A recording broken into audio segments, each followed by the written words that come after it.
Welcome to the Quiet Warrior Show, where we help top leaders find their pathway to incredible success and a lifetime of happiness. Here is your host, Tom Dutta, the Quiet Warrior.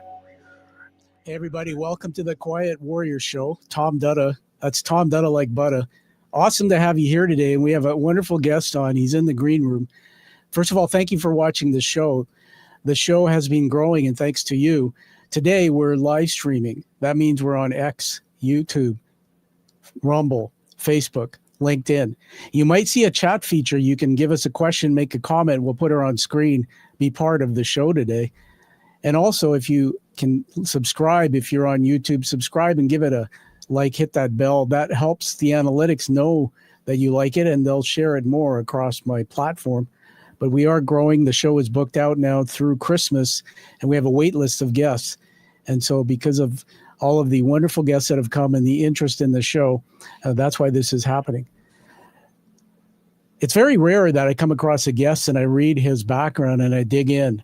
And then I see something that stops my tracks and I say, man, there's a lot of him that's like me. As I read the hook to get him on the screen, I want you to think about one question. How are you like Daniel when you hear this intro? So here we go. What happens when everything you've been taught about success becomes a prison? I'm thinking about a moment that changed everything for one man. He was driving back from the airport after dropping off yet another woman he dated, but suggested that he couldn't love. Successful CPA, Ernst Young executive, Miami penthouse, all the boxes check.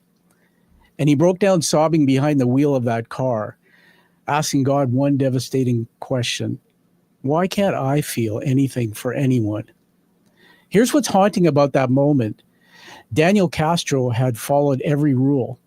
Colombian immigrant who came to America at age 18, worked at a dishwasher, put himself through school with honors, earned his CPA license, climbed the corporate ladder. He was living the American dream. But success had become his addiction, and like all addictions, it was slowly killing his soul. The external scorecard said winner. The external experience, the internal whispered failure.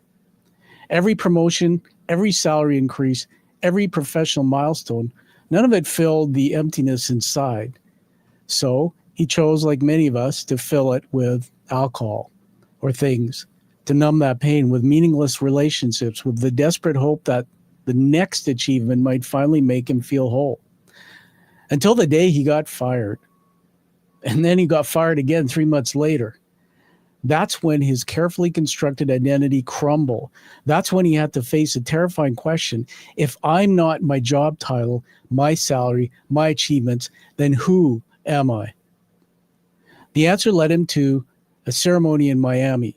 3 nights that cracked him open like an egg, showed him parts of himself he'd been running from for his entire adult life. His ego wanted to resist, but eventually had to surrender. And in that surrender, everything changed.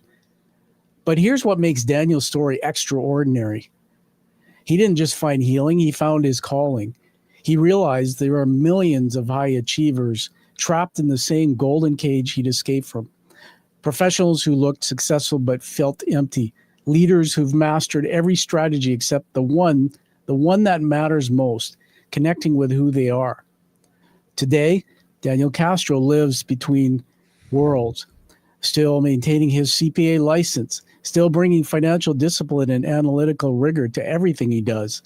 But now he combines it with ancient wisdom, emotional intelligence, and the hard-won knowledge of what it takes to transform from the inside out. His clients don't want better jobs. They want better lives. So here's what I'm wondering as we dive into this conversation. In a culture that worships external achievement, what does it actually cost us to win? And when success becomes a substitute for meaning, how do we find our way back home to ourselves? Let's find out. Bring him on the screen now. Welcome, Daniel Castro. Hi. How you doing? I'm doing amazing, Tom. And thank you for that introduction. It was while I was listening to the introduction, it was surreal just to know that that was me, who you were talking about. That is awesome. And first of all, we're going to honor you, man, because that's vulnerability on display publicly, but it's who you are. And I was going to have fun with you and say, well, now what was it like to be sitting there listening to yourself? I already answered it. Yeah. uh, Wow. so so hey, Daniel, do you want to have some fun and get into what I call Plato's Garden and have some stories? Yeah, let's do it. All right, let's do it. I'm Have going to some put some on fun. the screen and set this up. So one more comments for me, and then we'll get right into it. So Plato's Garden, Daniel, and for the audience who are seeing the video, it's on the screen. The audio, you'll just hear me. Plato was an Athenian philosopher during the classical period in ancient Greece, founder of what's called the Platonist school of thought and the Academy, apparently the first institution of higher learning in the Western world. And he used to sort of walk and talk, right, with Aristotle, and they would talk about many things. But today, what we're going to do is take you through your story. You may not know I'm doing this, but weave you through three areas. And this will give the audience the influences that created your world. First one's macro. What was happening in the global world around you as you evolved your public work? Two is mezzo. What was happening in your sector, wherever you do your work, that influenced that work? And three, I love this one because it's you, Daniel, micro. What was happening in your personal life, the man himself? And some people go right back to the early beginnings of childhood. It's entirely up to you. So let me set the stage here and get us going. I'm going to read something and then get the first thought on the table to riff on. You're lying in a bed at 18 watching Colombian television when breaking news changed everything. A respected journalist had been assassinated for trying to make peace. You told your crying family, I hate this country. I want to leave for America. And that moment launched a journey that would take you from dishwasher to Ernst Young executive to all these other wisdoms and sacred pilgrimages across 4 continents. That exact moment, what did that scared 18-year-old boy think success would look like? The micro, let's get into that. You achieved everything you thought you'd wanted, the CPA license, Ernst Young promotion, Miami transfer, title, salary. But inside you felt empty and kept drinking to fill the void. Then you got fired twice, as we know. So what is it like? What was it like to have your external identity completely shattered? If I can think back, it was scary and it was confusing. I remember even for a period of time before I got fired from those 2 jobs, when I was working for Ernst Young, I remember sometimes driving in my car and crying because I didn't have clarity for my future.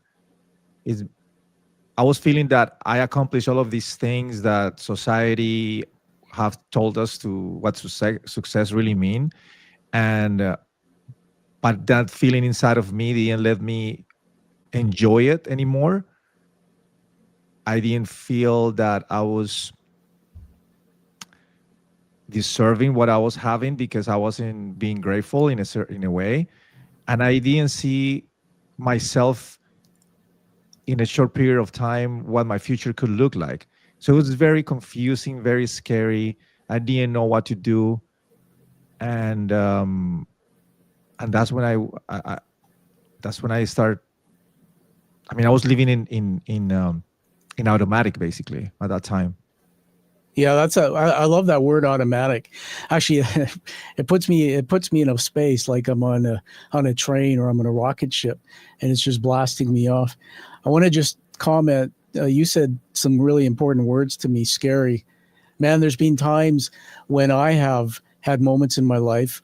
I was a kid at age 12. My father left home, and I kind of had to find my way. My parents divorced, so I had that type of background, and I felt like I was in this scary space. And so I think you've triggered a lot of people to think about that. You and I were talking before we got online here, Daniel, that 24 years, like you were 19 and came to the USA, 11 years Colorado, now since 2012 in Miami. You know, what did you see? If you put yourself back when you came to this country, what did you see when you looked in the mirror during those dark months? Describe what you saw when you looked at you. Well, it was a mix of emotions because even though at the age of 19, when I came to 19, when I moved to the US, and without even knowing what was going to happen here in the US, and I left all my family inside of me, that I was so young that I didn't really feel the importance or the magnitude of the things that I was doing. I saw it in a way as freedom, Yeah. because when I was in Colombia, I lived with my parents, and I remember that I used to go out with my friends and drink and have fun, and my dad will will correct me for doing the wrong things, and and I had to ask for money when I went out, and I have. And I didn't have that freedom. So when I decided to move to the US, it was more about, oh, I'm going to be free and I can do everything that I want to in a different place, in a different country, and I can just create the life that I want. So that's what I was thinking. Even when I was at the airport, I was saying goodbye to all my family, and we were crying because I didn't know when was the next time that I was going to see them. But when I arrived to the US, it was very exciting. But when the time started, uh, when I started living in the US and the time started going by, and I wasn't getting the job, I wasn't able to work, and when, for example, I had to work as a dishwasher, and the first time that I show up at this restaurant, the dishwasher got fired the day before or quit the God. day before. So I walked in And that that morning. what was the restaurant, by the way? Can you say, or was it like fast food or something? No, it was a five-star restaurant in Colorado Springs. Oh, I okay. think the name was the Sunbird, if someone even remembers that. It was a nice restaurant. And when I arrived, I remember walking into the kitchen and seeing all the pans and all the dishes and cups and everything just laying in the floor. And I never washed a dish in my life, maybe twice. Oh gosh. 'Cause- Yeah, because I mean, I'm a Latin kid and Latin boy, so my mom or the maid will take care of it. But that was like my first a confrontation to reality, and it was very hard to do that. That night, I remember coming back home, and I was like, I'm not gonna do this anymore. I'm just gonna go back to Colombia. I can't. I mean, I came here for an adventure, not to work so hard Yeah. for this. And that's when reality hit me. And but I remember that I have a personality where when I put myself my when I set my mind into something, I'm going to accomplish it. And I'm a little stubborn in some things. I'm proud. So so what made me stay was, I'm not going to go back to Colombia with empty hands. I'm just going to continue working and take the most out of all this experience. But but then what happened too is that I moved here by myself, and I'm a family oriented person, and I have a big family, and all the time I was connected to my cousins and my grandparents and my aunts, like everyone Yeah. around me. We were Yeah. living in the same place. So it was very lonely also, coming here and with a new culture, and moving with the strangers, because I didn't know the people that I moved here with. Yeah. It's And amazing. I just want to riff on that with you. Yeah. I'm just writing on my paper here, abandonment. And I've done a lot of research on children, and the adult brain doesn't happen till about age 25. The frontal lobe doesn't actually fully get into use, which allows us to connect to all the other parts of the brain and analyze thoughts. And they're saying that in the research I saw that boys struggle the most. It's called maltreatment with abandonment, or disconnection. With women, it's probably sexual abuse. But yeah, I mean, there you are coming over on your own. I didn't realize that at age 18, man. And your whole family's over there. So the word loneliness, it's incredible. can I can I Yeah. add something with what you said, Tom? Yes, please. Because it gives me something. Now that you mentioned abandonment, after the years, and when I started my healing journey, that we will get into that in a little bit. I remember that one of the interpretations that I had to that experience of moving to the US was feeling abandoned. And I remember having to work with my parents to forgive them about that situation, because I thought that they were just letting me go, rather than I was interpreting in my subconscious mind that they were getting rid of me rather than allowing me to fly. That's crazy. I mean, it's amazing what the subconscious tells you, right? It's a crazy Mhm. little thing. Hey, just hold on a second. We're live here, so we'll tidy this up. I got a fan going in the studio. I'm going to just turn it off because it's giving me a bit of background noise. Just hold on, Daniel. Mhm.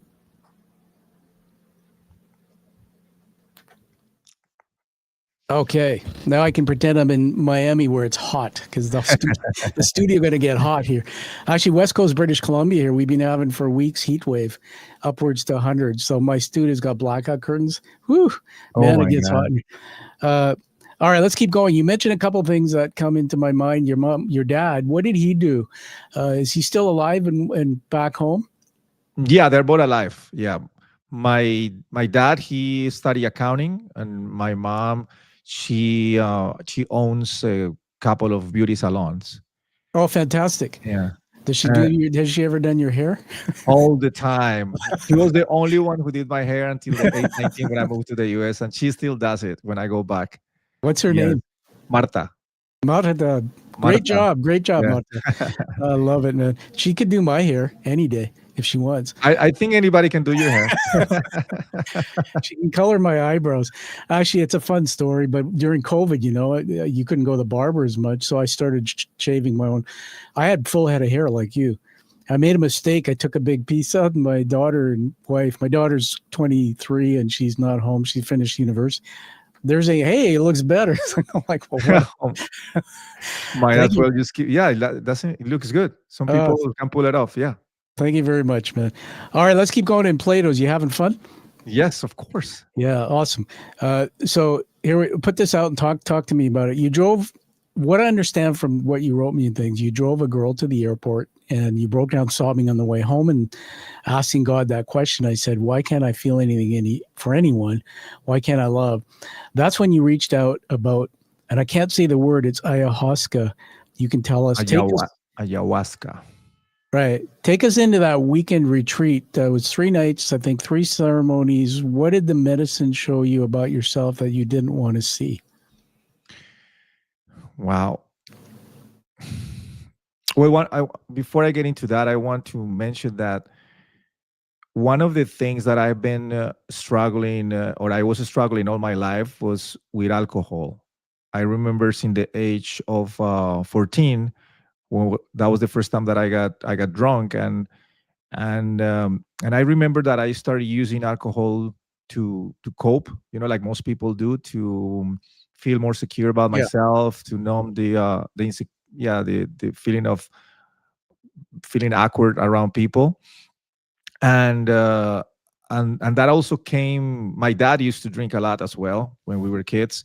My family, I've been around people that also drunk, and even my grandfather as well, he was a big drinker. So I was around alcohol all my life. What And were you then, got? By the way, what were you guys drinking in Miami? What's the drink? uh, well, it changes. Right now, I mean, I drink beer because that's what I Yeah. used to drink when I was in Colombia, but it has changed during the years. Like, yeah, sometimes vodka, sometimes So the real hard stuff, but man. That's hard. yeah. The thing is that when you're drinking, you get drunk with something, and then you think that Oh if yeah. you switch drinks, you're gonna last longer and not gonna get as drunk. Then you do, and then you start switching. We're just creating that illusion in our No mind. mojitos. No mojito. Mojitos was really good as well. I think back in the day. It's so bad. You guys just told me everyone about how I struggle with alcohol, and here making us thirsty for a beer or mojito. My Yeah, my apologies. So keep going. You were talking about how your dad drank, your grandfather. yeah. By the way, were any of you alcoholics, or were you managing alcoholics, like managing alcohol, but you weren't quite an alcoholic? Well, depend on the definition of alcoholism. Because if it's someone, I mean, and I know that if you go to Alcoholic Anonymous, then we were probably alcoholics because it's very strict. Yeah. But it was a way, like my dad, he used to drink and maybe he wouldn't stop, but then he would go to work the next day with no problems. Like he always feel his responsibilities all the time. So he So was functioning. Yeah. he was functioning all the time, and I was doing the same thing. I was drinking, blacking out, and yeah, getting in trouble. But I was always responsible with my job, and I graduated with honors, and I was one of the best employees, and so I was functioning just like he was. So basically I was repeating the pattern that he was doing, right? so because of that, because of the alcohol, then I realized later in life that I was drinking also because I wanted to be popular, and I wanted to belong to some to a I wanted to belong, and I wanted to be liked by women, by girls, and being Mm. able to have that confidence to talk to them. Yeah. And because I found that alcohol would give me that confidence, then I got addicted to it. And because of that, at the same time, I wanted to get I got into the or my lifestyle was getting in meaningless relationships, and as with many girls, basically Yeah. just trying to get more and more. And that's what it brings me to what you were sharing about driving that day, and having that girl to tell me something, and I got upset about what something that she said, and driving back I started crying because I was dating so many girls for a long time, and never really cared enough about someone to settle down and commit. And I was like, what is wrong with me? I know I have all this knowledge about personal development, and I have, according to me, I have healed so many things about my past and my Yeah. emotions, but I still cannot really feel love for anybody. So when I signed up for the 3-day retreat with ayahuasca, in the second night, what happened was, the first night was not too, I didn't see many things, or I didn't experience too many things. But the second Where? night, Sorry, Daniel. Paint a picture. Where was that? Is that okay, ayahuasca place, or is it a? yeah. So I drank ayahuasca for the very first time back in 2014 in Colombia. Then I did it again in 2015, and then in 2016. This time I did it here in Florida. There is a retreat center that is legal, and they specialize, or they only focus on giving ayahuasca So to it's something. people. It's a drink. Something you drink. And ayahuasca is a little, yeah, something that you drink. Is a brew Okay. that is mixed with two plants, ayahuasca leaves. Ayahuasca is a tree, so they cut the tree, and then they mix it with leaves called chacruna. They mix it together. They put it in water, and they boil it for a few days, and then at the end there is a brew that comes out, and that's what you drink. Wow. And only found in Colombia, that leaf, that plant? That's found in the Amazon, mainly in the Interesting. Amazon. Yeah, Okay. All right. it's been around for centuries. That's what the indigenous people used to Yeah. drink to cure themselves, and Yeah. the shamans that were the doctors back in the day. That's what they Yeah. used to use to heal people. Yeah. Okay. So take us back into that moment. So it's 3 days. You're drinking this thing. You're at this retreat. Yeah. Yeah. So I went to this retreat, very organized retreat. And the second night, we're like 20 people. Those are ceremonies. So Mm. typically with this type of plant medicines, you don't want to do anything like this for recreation. Is used for healing purposes, and it's a ceremonial type of thing. So you drink it with someone that specializes in the subject and have done it before, and you do it with more people as well. So we were like 20 people are in there. We then the first night I drank it, didn't have much of an effect. The second Sorry. night, Sorry. Do you have a lot in a cup? Do you take sips? Like how's it oh taken? yeah, okay. So let me go. Okay, so it's a little cup. It's like a shot, basically. Oh, really? Wow. Yeah. So the person that is leading the ceremony, she will pour a shot of the drink, Yeah. and then people will go in front of everybody, and then just take the shot and then go back to their seat, and then every one by one they will go around drinking I the see. ayahuasca. And Yeah, the drink. are you sitting on the floor? Is it outside? Is it in a circle or? It's we are inside of something called a maloca, which is like a hut. Oh, It's okay. kind of like similar to what the indigenous people used to have back Yeah. in the day, Yeah. and we sit around it, Cool. and we can also lay down. So some people take a little mattress, or Yeah. yeah, they take some pillows, so they feel comfortable. Because the thing is that when you drink it, it takes about 30 to 40 minutes to have an effect on you. Yeah. Yeah. So it takes a little bit to start feeling something. So once you drink it, then you go back to your seat, and then you wait. And it's a long wait because you don't know what is going to experience. You don't know what is going to So the happen. world wasn't looking like this. Not yet. That's at the end. Okay. That's at the end. I, At the I want to, I beginning, want to, I want to try this experience. You got me excited about that. oh yeah, we can definitely talk about it. I Uh, can tell you all yeah. about it. Yeah. So yeah, what happened? So let me just give you a background of what ayahuasca is as well, or how it helps you, because maybe people have never heard about it before. Yeah.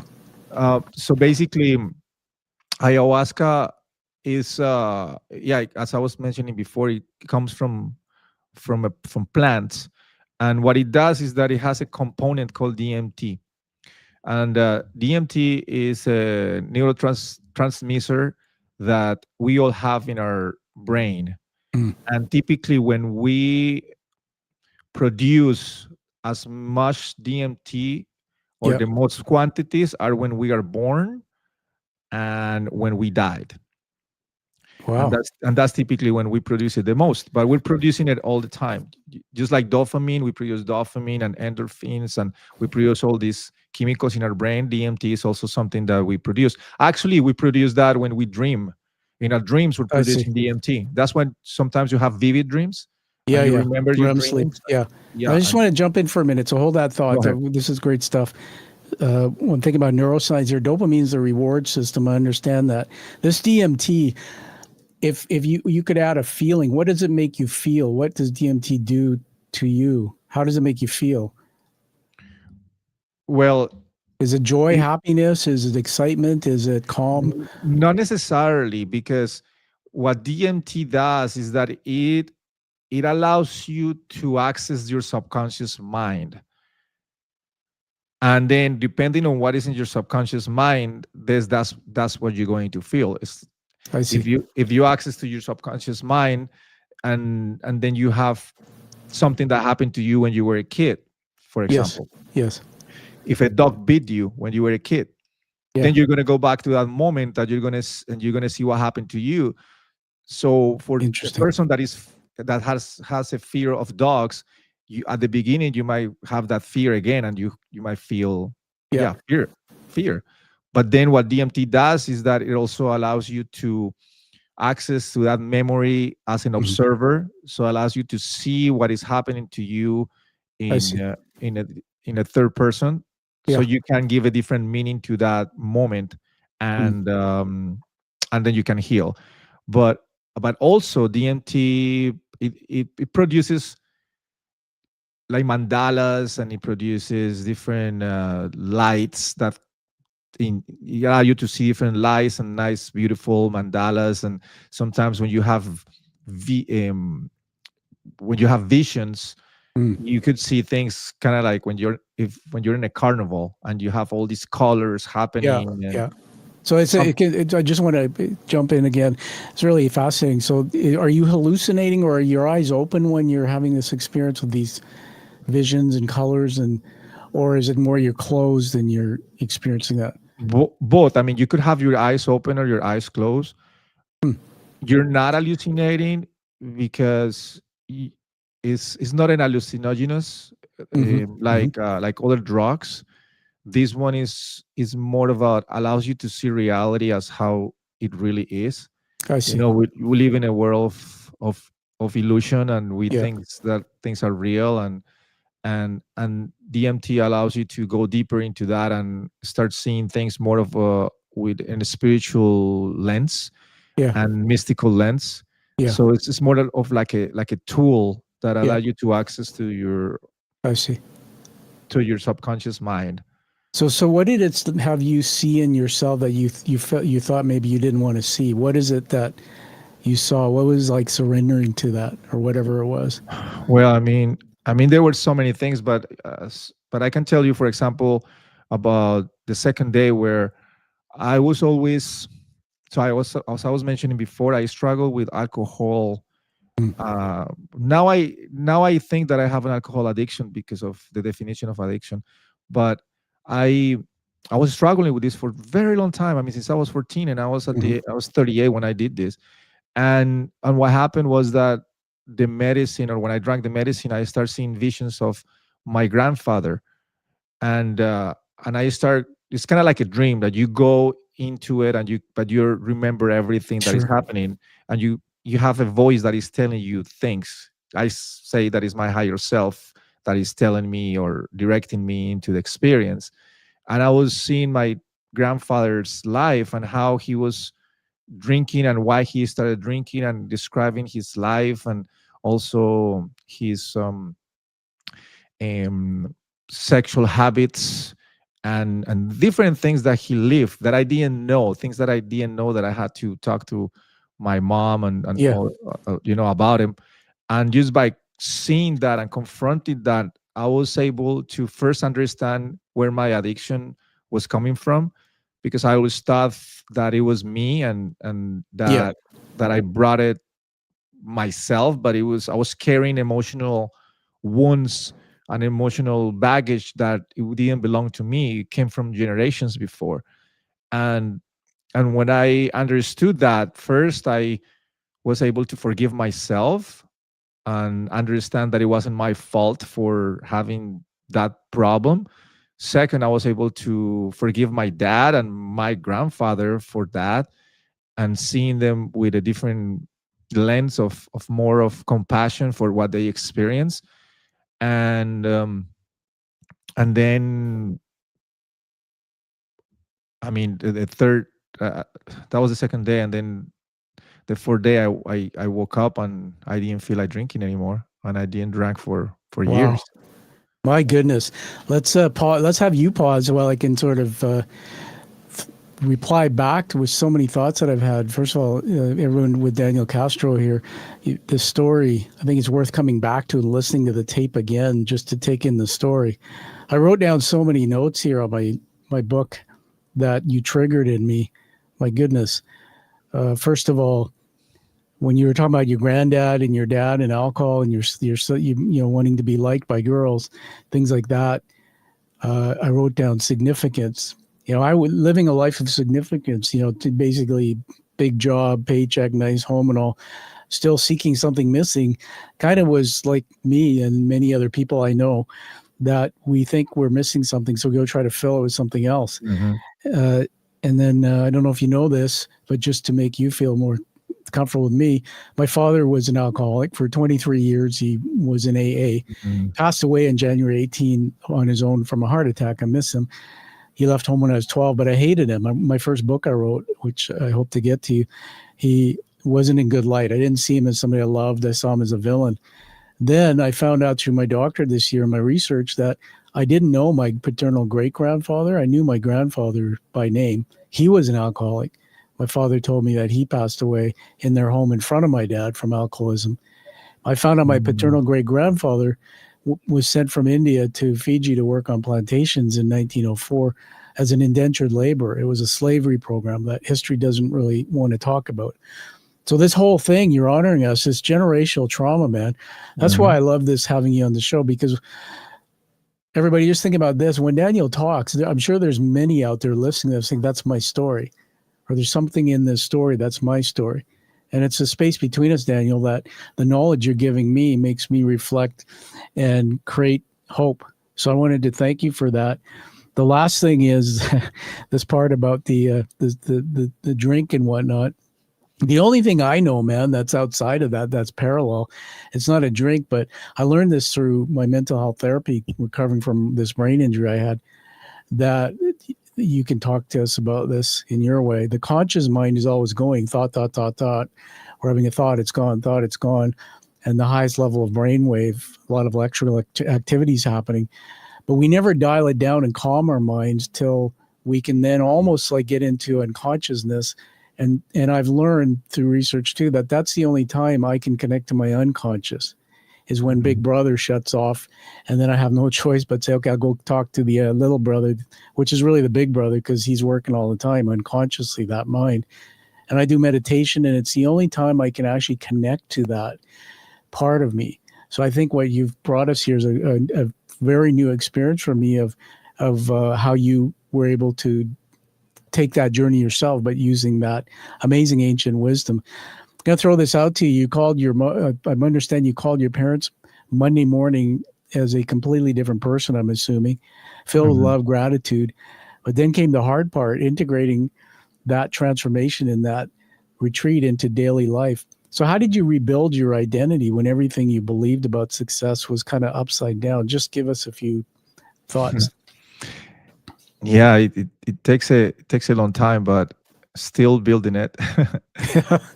Because it's hard, like having 38 years thinking a certain way, and then all of a sudden everything is shift.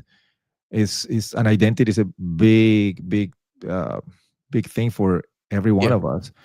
And so what happened was that I drank ayahuasca those 3 nights, and then I continued drinking ayahuasca. So I didn't stop. I just continued because I felt that I was not complete, that I needed to continue healing. And then after maybe a year or so, no, not a year, like 6 months or so, one of my friends, the one that told me about this retreat center, we were talking about integration, and he said, why don't you find in a spiritual practice that you can do? And I grew up Catholic, and I grew up Catholic, but I never connected with religion, and I never connected with any religion whatsoever. Yep. So that's why I ended up doing ayahuasca, because it was the lack of lack of spirituality, right? And one day I'm listening to a podcast, and and this guy, Jay Shetty, was interviewing his monk back in India. And just the way he was speaking, the monk was speaking, I got drawn to everything he was saying. And every single word and his energy and everything about him, it was so fascinated and magnetic that I just, and he mentioned a book while he was in the interview. He said the Bhagavad Gita. And I was like, I need to read that book. So when I read the Gita, which is the second book, the second most read book in the world after the Bible. Yep. When I started learning about it, then synchronicity started happening, and I ended up going to in a spiritual center here in Miami, where there is a monk or a swami that he is 90 years old. He's been around for a long time, and I started listening to his lectures, and I found in yoga, in integral yoga, which is not the yoga poses that everyone knows about him. That's only a part of what yoga is. Yeah. I found in the philosophy of yoga and the lifestyle of yoga, which at the end of the day is in a spiritual, a spiritual science practice. I ended up being able to integrate what the messages that I was getting in my ceremonies. Everything started clicking, started making sense. Everything is about the mind. Everything is about quieting the mind and being able to recognize our thoughts and our patterns. And it's a process of purification of our minds, and all that terminology and the steps were just they make sense to me, and that's what I did to integrate. And I'm still practicing. I love it. Yoga. And you said when you continued drinking that drink, did you have to could you get access to that drink, or did you have to do it in the retreat? Help me Yeah, understand that. yeah, you have to go to the retreat. Okay. So I just want to throw some things back. First of all, amazing. I'm baptized Catholic. My dad was a Hindu. So there's so many things you said that are meaningful. I wonder if people are thinking about spirituality as part of their own self-development plan. When I was a kid, I denied my faith, just so you know, because of what was happening in the home. I couldn't believe that God would let that happen. But when I had my brain injury come full circle in my life in 2018, Dad died. Then I had this fall on my head, which caused major issues for me. I'm recovered now. That I had to go from my CEO executive career and be a night stalker at Costco. So I'm stocking produce at Costco, and my life stopped. Everything. Just fell into depression. A lot of people know my story anyway. I won't get into the detail. But I asked my wife to buy me a cross, and I picked up the Bible. I point because it's in my studio, and I started reading it. And it taught me things I never knew as a kid about what kindness was, how to love people, even if it didn't make sense. I don't like the word religion, which a lot of people talk about religiosity. To me, it's spirituality. It's my relationship with God. But what's really cool is it's so fun you said it. I was driving one night to Costco, and I used to get into these audiobooks, and I downloaded the Gita, the Bhagavad Gita audiobook. And my dad always used to read it. I hated him and hated everything about him. And man, you are absolutely right. So note to everybody on the show, get the Bhagavad Gita at one point in your life and actually just listen or read it. There's so much in it. All right, let's take a bit of a left turn here. Yeah. In Plato's Garden, we're going to go into mezzo now, which is sort of the sector. So we understand deeply about the development of your life and all, which is an incredible story. What's happening with when we're doing this is the audience can connect all the pieces together. Critical thinking, connect micro, mezzo, and macro, and find the deeper hidden meaning. So let's go into mezzo. So you're still working as a CPA while building your coaching practice. Essentially living in what I call two worlds. How did you show up authentically in corporate boardrooms or wherever you did your practice when your real passion is helping people find their spiritual center? How do you navigate those two worlds? I love that question. And the reason why is because when we live in a world of duality. Yeah. And when before I started my spiritual journey, drinking ayahuasca, I was very superficial and materialistic, and I was living very connected to the material world. I wanted to be very successful in terms of money and possessions. And by the way, I just didn't honor you so the audience remembers you had a great job, penthouse, all this kind of success, right? You were a very successful man in the corporate sector.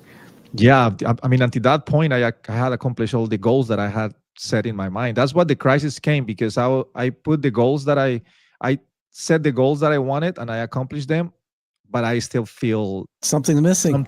Like, why am I accomplishing all of these things and I still feel that something is missing? There is a disconnection here. And then what happened is that after I started drinking ayahuasca and I started this process of spirituality, I started getting disconnected from the material world.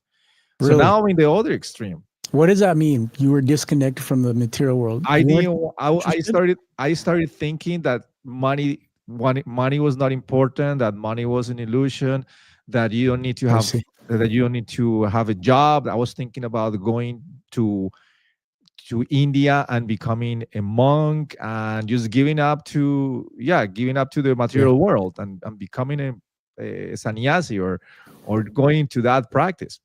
So I thought that was the answer to all of these things. And but the good thing is that I'm a CPA, so that I think that the CPA and working in accounting anchors me to the world. So I'm glad I didn't make that decision. So what happened is that back in 2021, I quit my job to go in on my coaching business, and I didn't get the results that I wanted.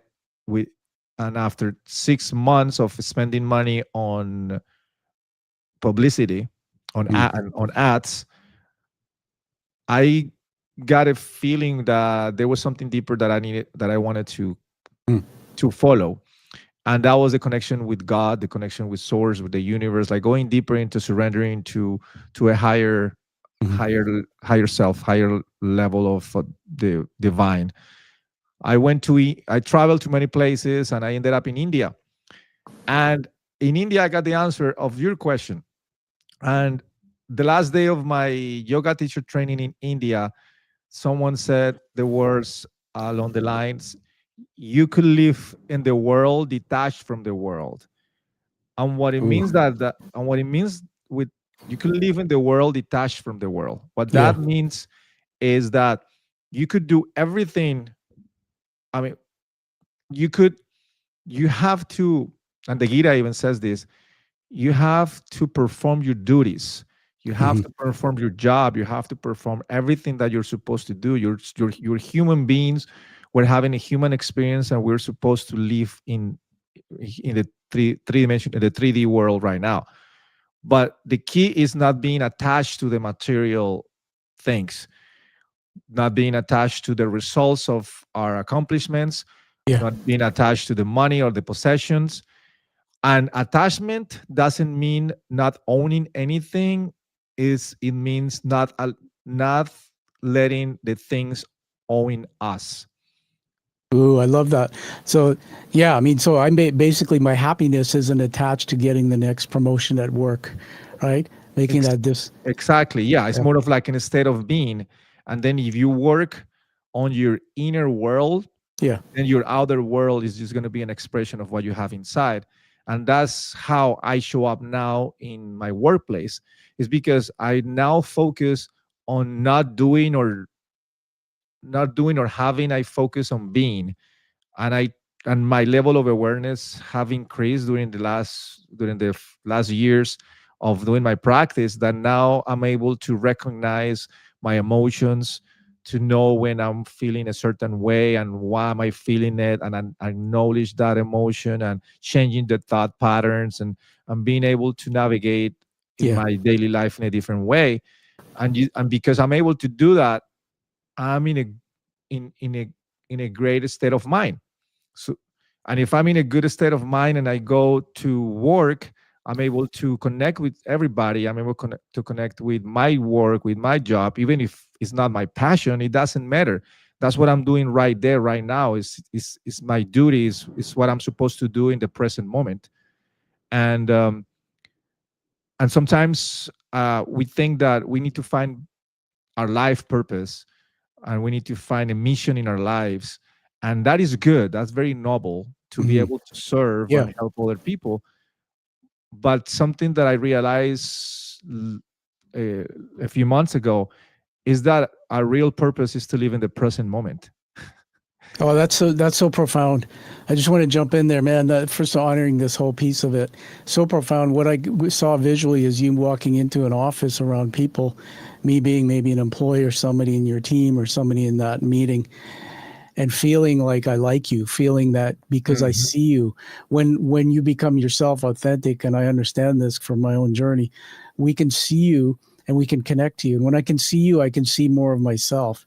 And I think this is just my personal feeling from being a leader, that many leaders struggle to create deep connections, trust. They call it psychological safety in the workplace. And many are struggling with the same inner inadequacy of not really liking themselves or not understanding why. So they come with a mask on. Or Mhm. maybe the cultural organization has barriers where you have to be tough and you can't show your vulnerability. Absolutely cool. Let me throw something else out at you. The CASVI method, CASVI. You can tell us about that. I read somewhere in your work it blends financial discipline with emotional intelligence and spiritual wisdom. So, in a world where business leaders are skeptical of anything that sounds kind of like, this is like what kind of out there is a new thing, how do you bridge that gap for executives who need transformation but resist the spiritual component? So, we're getting now into you teaching others, I guess. Yeah, well, CASB stands for clarity, awareness, sense of purpose, vitality, and integration. Okay. And I came up with this acronym because of my last name. My last name is Castro Biancha. Ah, And clever, clever.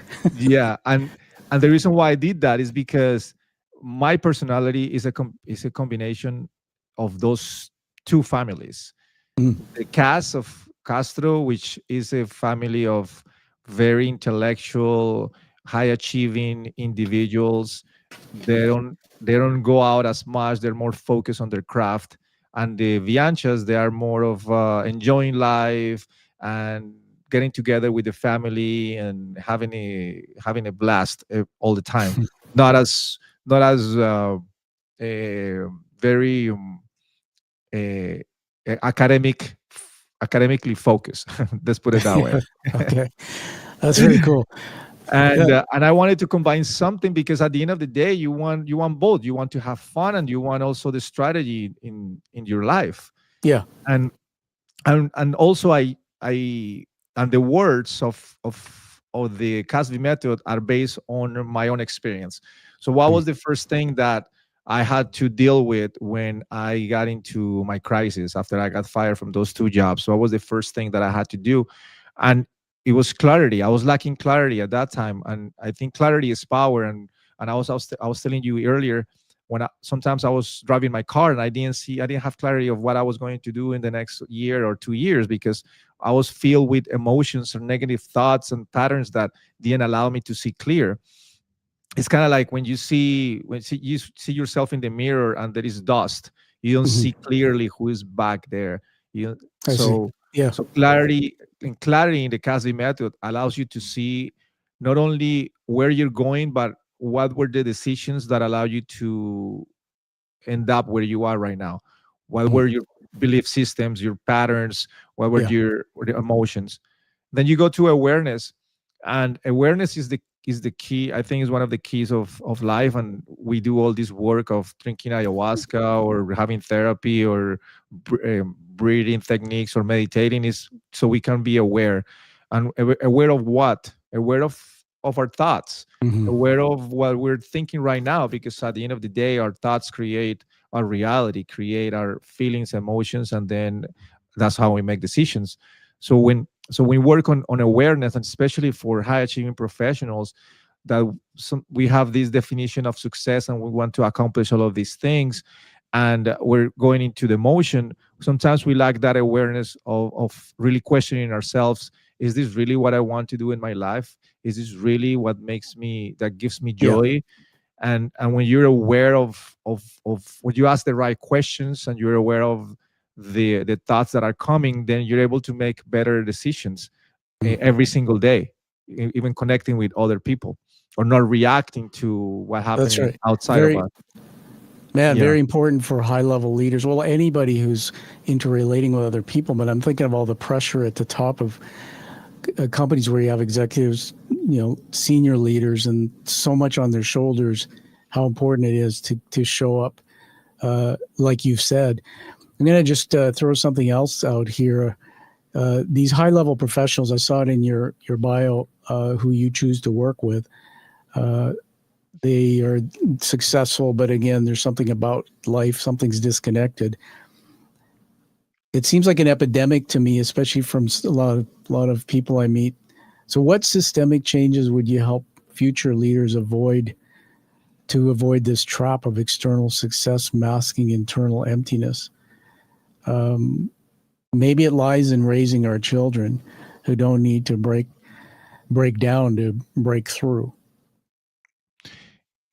I mean, that is, yes, an epidemic, and it has come from generations to generations. Yeah. It's a cultural thing, and it's really hard to have a one solution for to change it right away. It will take time, but I think that everything comes from home, or from Mhm. our or how it raised and Yeah. how our parents educate us and what beliefs they have regarding professional achievements and the definition of success. And also schools, the school system. I mean, the Hmm. school system is designed to award being the smartest in the room, and then we Yeah. forgot to really focus on other important things like emotional intelligence or awareness or loving ourselves or really giving the space to kids to explore their emotions. So it has to be a change in our environment, Mhm. and then from there, since we're kids, we can probably start changing it. But now that when we are adults, how can we do that? It comes from really questioning our beliefs. I mean, everything in our lives is based on our beliefs. Like, or our definition, or questioning our definitions. What is the definition of success? How do I What does a successful person look like? And typically, when someone is focused on success in terms of achieving, or having the big house, Mhm. or the title, Mhm. or money, uh, right there, we're going to see that it's going to end up in an empty room, because it's going to be empty inside. Things Sure. are never going to make us happy. Yeah. So it's changing that definition of success to more focus on purpose, or on giving, on serving with our gifts and talents, and connecting with people. Yeah. No, Uh, I love that a lot. The answer you gave was, it's uncanny how you said what was on my mind when I was saying, where does it start? Um, I'm just going to tell you, my thought went right to the children, because from my own experience, right? My dad was a military commanding officer. Okay, command and control, get the best at everything. If you don't do this up here instead of here average, I'll kick your ass. And he was a drinker. So that's how, so my belief system, how I grew up as a kid, was what you were trying to tell us. That's what my identity was. And then, this stuff about nurturing, like, God, even if you grow up in a home like I did where there's drinking, there's a model I found by a university called Circle of Security. It's well known. You can look it up too. And it says, what do children need? They need nurturing. They need love. They need you to be there for their self-expression. They need you to encourage them to be exploratory. And if up in that early years, if that in that circle, those pieces aren't missing, the children develop issues with emotional regulation and caring about themselves and their own personal beliefs, and that goes into relationships and blah blah blah. This mhm. is also amazing because you gave us the answer that I think people need to hear. It comes back to roots, and we can't blame our parents because they did the best they could for what they had. But if my mom and dad didn't divorce, and if we had sat around and had dinners and there was civility in my home, I would have been shaped different. But it Mhm. wasn't. But that gave me resilience and strength to go out in the world, Mhm. be tough. I also think that success is okay. I wanted to be a CEO. I wanted to make a lot of money, have a great lifestyle. It's helped my daughter in university and everything I've had, but not at the expense of Mhm. relationships with other people and my own mental health, which is what you've just taught me here, man. It's such a great thing. I want to just turn into this here. Your pilgrimage took you to Egypt, Jordan, Jerusalem, Nepal, India. You gave us a little hint of India. You're a nomad, man. Ancient centers of wisdom. And so, in our hyper-connected digital age, why do people still need to physically journey to sacred places for transformation? You're doing it. Tell us about the experience. And is there a way we can do some journeying in a digital world? Maybe not. Well, here's where, to me, here's where spirituality comes really handy, and energy comes handy to me, to explain to answer one of your questions. And one of the reasons why I think it's important to go to the specific place, that something to that specific place, is because every place has its own energy. Yeah. And when, if you go to the pyramids, there is an energy centered for things that happen in that place a long time ago, that you still feel it when you go there. And you might not feel it in our body, but when you think about our souls, when you think about our energy, and when we understand that we're spiritual beings living a human experience, Yeah. there are different bodies that we have. We don't have just the physical body, we have different ones. Very We cool. have the emotional, we have the mind, and we have the when we have the spiritual. So that is spiritual, or that soul feeds from that energy center, that from that specific place. If you go to India, I mean, I was in India, and I say India is not for everybody, but when you go there, you feel it. You feel something different inside of you. And I'm not the only one saying it. Thousands and thousands of Yes. people say it, that they go there and they feel something unique. And imagine this. I mean, you have all these people that have dedicated, or monks or swamis or sannyasis, people that have dedicated their lives on spiritual growth, and there is a footprint that they leave in the place that they stay. Even there are what is the name, caves. There are caves where people attain enlightenment, Yeah. and people That's say amazing. that when you go to those caves, you feel that energy as well, because of the enlightened being left a footprint of Yeah. what he was feeling. So that's what I felt going to all of these places. Was my soul wanted me to go there and visit, to remember where I came from, to remember the Yeah. history, to remember things that I have experienced perhaps in other lives. And you could act, and you were saying, do we have to go physically? Well, physically will be the best thing, but I think visualization also allows you to experience things like that. I mean, I just want to totally say I agree wholeheartedly, man. I think everybody get out there and find this a pilgrimage of your own. My wife and I next year will celebrate 30 years being married. She's from Italy, from Rome, and a wonderful woman.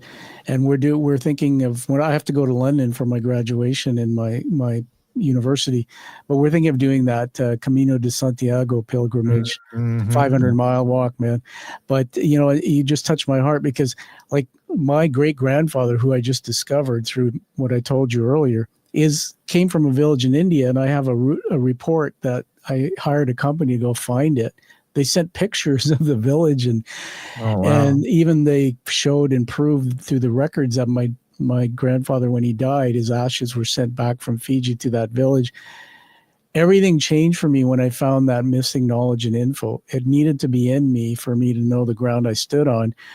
And up until that point, I've been so sad, and I didn't know why. But it's been calling on me, Daniel, for something I didn't know. But you know what I would do? And I told my wife this a while back.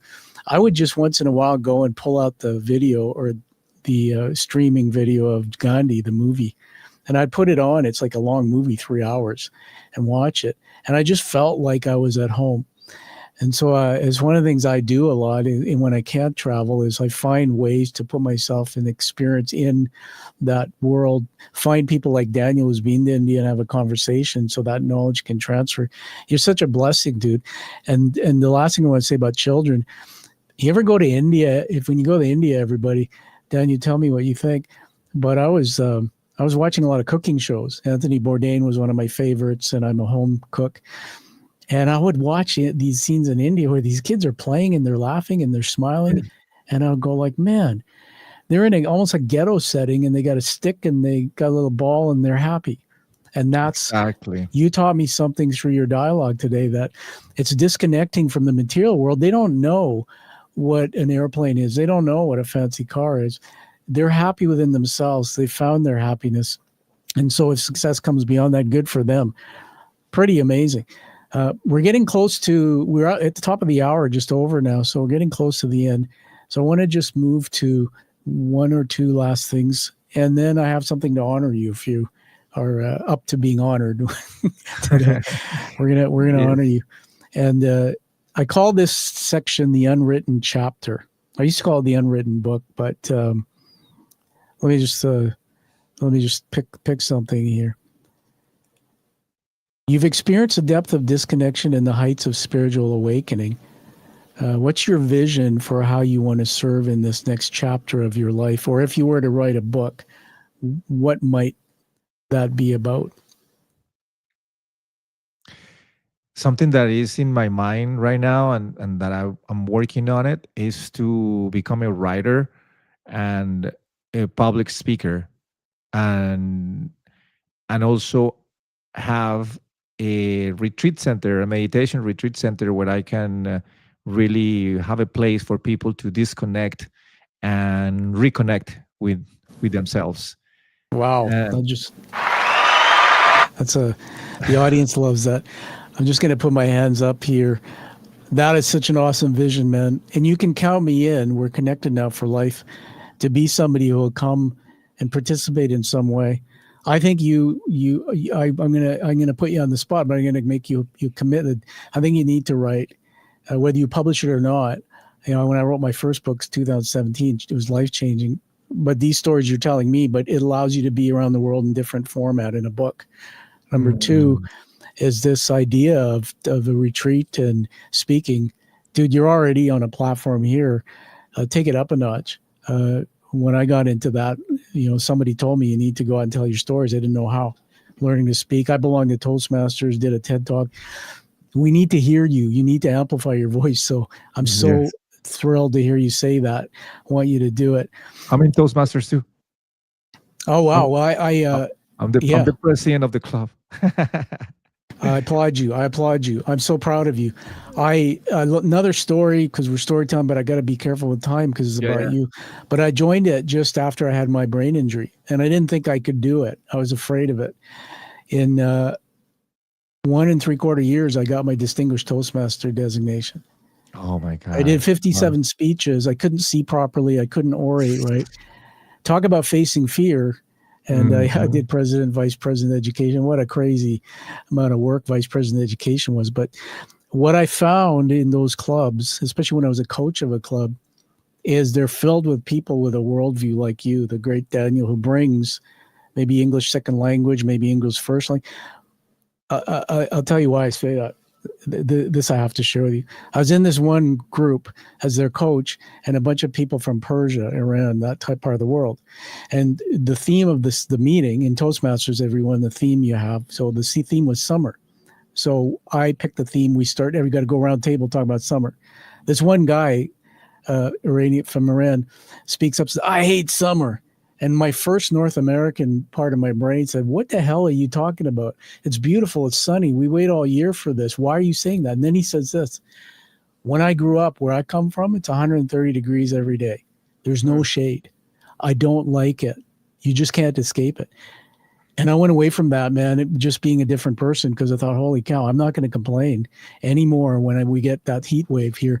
But the worldview is the perspective from Toastmasters, just like when we hear from you in this interview, and why I think you need to write a book and you need to do public speaking, Daniel. It'd be awesome. This Thank last you. question, and I'll give you this last question, and then you can say whatever you want as we wrap to before I honor you with an award. This comes from, it's a new segment. It's called The Warrior's Torch. And I kind of stole it from another podcast, but it's my own branding. So it's where the last guest left a question for you. So I'm going to give you that question. And then before you go, you're going to leave a question for the next guest. So Mhm. today we're starting this. So he left this question. What is a conversation you had or didn't have that forever changed the course of your life? Hmm. What is a conversation that I had or didn't have? Or didn't have that changed the course of your life?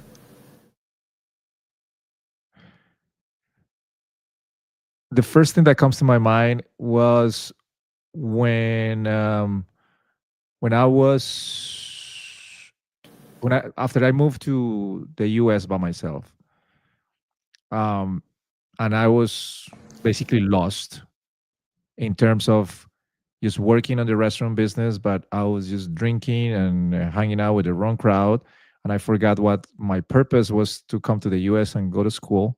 I wasn't going to school or doing anything. Mhm. I I met I met a mentor, someone that he was Colombian. He's still Colombian.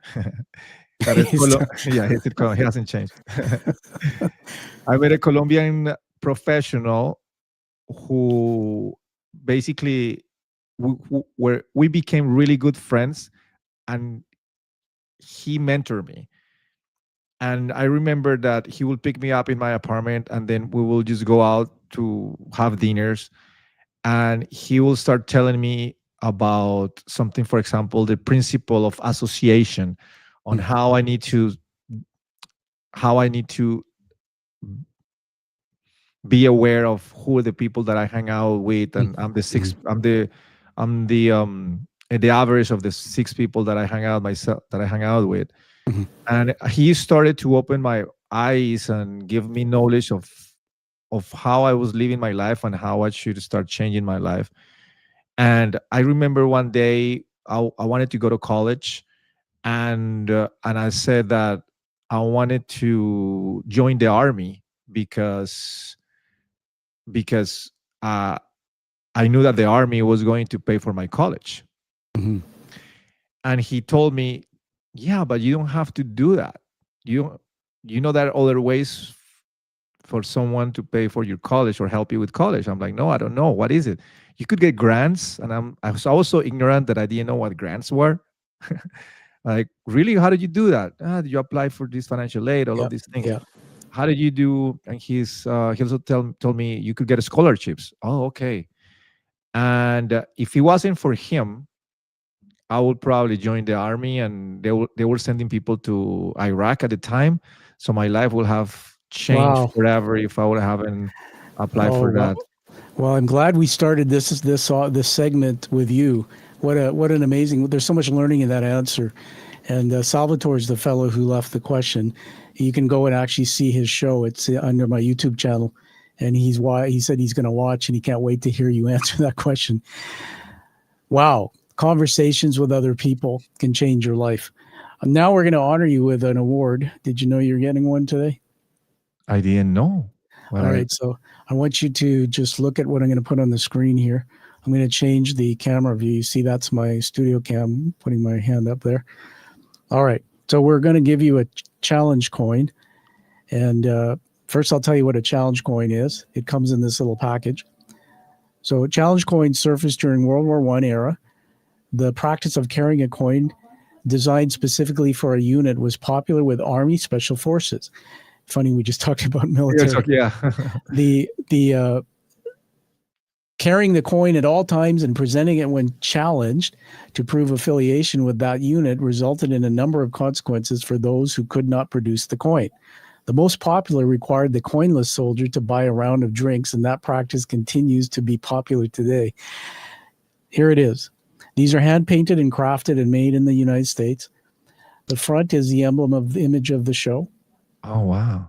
They're That's hefty, beautiful. beautiful. But the back, and I know you know what I'm talking about on this one, Joseph Campbell's work is behind my show, The Hero's Journey, how we take a journey when we find pain. Oh, my God. The whole journey's in there, the diagram. And Oh, wow. so I want to just welcome you to the Quiet Warrior community. Congratulations. Thank you. Oh, my God. That looks beautiful, Tom. Thank you so much. Now I got to get offline your address to send it. And I'm going to ask for a big favor. When you get it, go to a meaningful place to your story, take a photo holding it, or have somebody with your iPhone take it. And send that to me. I'm building a wall for myself. Definitely. I'll take care of that. Hopefully I can send it to Florida, because last time I sent a coin, it was on the way to Chicago. Somebody opened the mail and stole it. No way. Oh, my God. By the way, that guest was up here in the summer, and we got together, and I gave him another one. Anyway, that's for you, my friend. And Thank the you reason so why much. I did this is I wanted to have a show where the 1% of people in the world who had a life, dug deep and found something in it of difficulty, turned it into something to change the world, make an impact. I wanted those people to come through, but to give them something to stay part of this community so we could all feel. So we're fellow Quiet Warriors. So Yeah. tell us where we can get a hold of you and your work before we wrap up. Social media, my social media in Instagram is Danny Casby. Danny is with 2 N's and a Y. Yeah.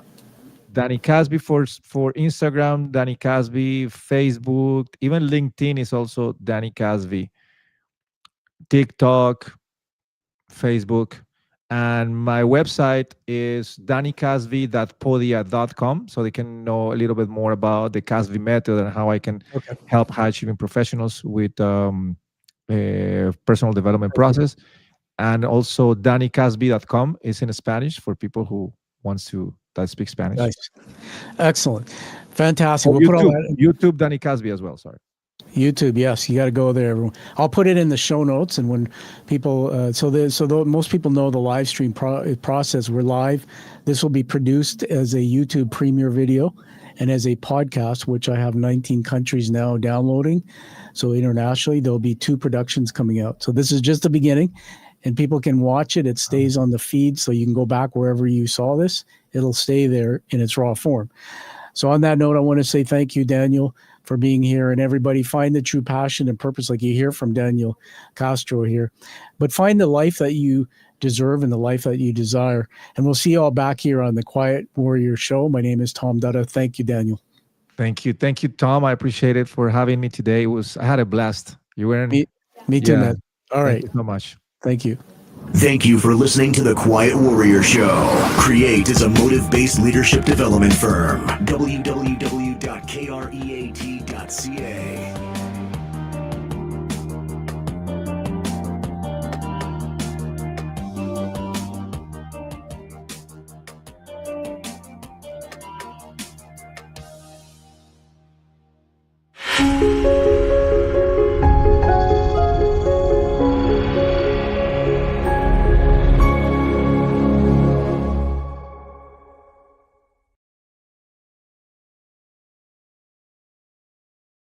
Stand by. We're going to just take it offline. They can still see us. So we're ending the stream here on the